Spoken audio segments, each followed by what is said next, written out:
দেশের জনপ্রিয় তারকা দম্পতি তাহসান খান ও রাফিয়াত রশেদ মিথিলার দীর্ঘ ১১ বছরের দাম্পত্যের ইতি ঘটে ২০১৭ সালের অক্টোবরে। গানের মাধ্যমে পরিচয়ের সূত্র ধরেই শুরু হয়েছিল তাদের সম্পর্কের যাত্রা।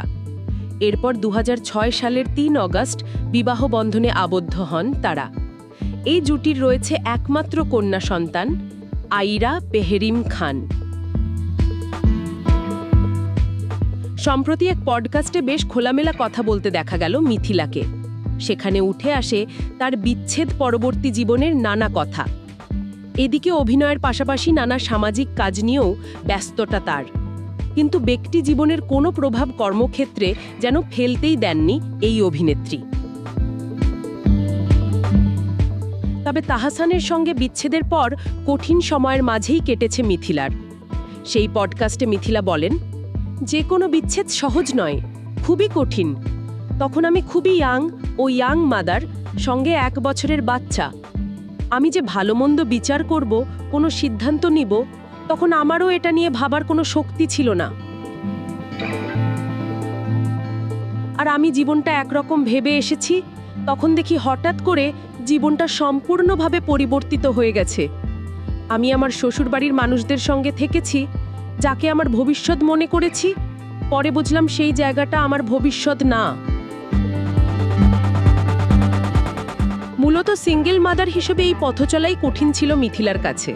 তা নিয়ে মিথিলা বলেন, মাতৃত্ব সহজ কিছু নয়, আর তার সঙ্গে ফুল টাইম চাকরি সামলানো।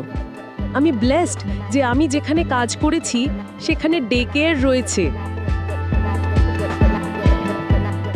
একটা ব্রেস্ট ফিডিং বাচ্চাকে নিয়ে কাজ ব্যালেন্স করা, আর সেই সঙ্গে যখন এমন একটি ঘটনা হয় যেটি জীবনের বড় একটি ইনসিডেন্ট বা ইভেন্ট, ঘটনা যেখানে এমন একটি সিদ্ধান্ত নিতে হচ্ছে আমিও আমার পার্টনার একসঙ্গে থাকবো না, যেখানে বাচ্চাকে কেয়ারফুলি হ্যান্ডেল করতে হয়, একটি কমপ্লিকেটেড ব্যাপার।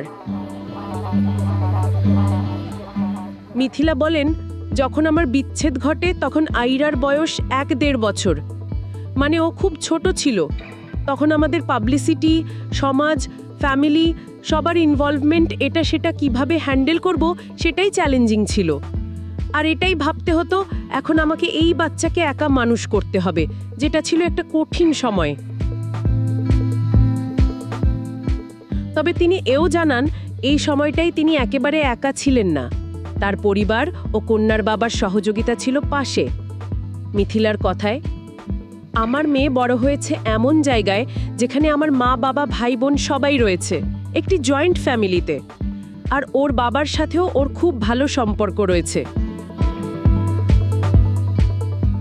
বিনোদনের আরও খবর জানতে সাবস্ক্রাইব করে চোখ রাখুন গ্রিন ভিউ ইউটিউব চ্যানেলে।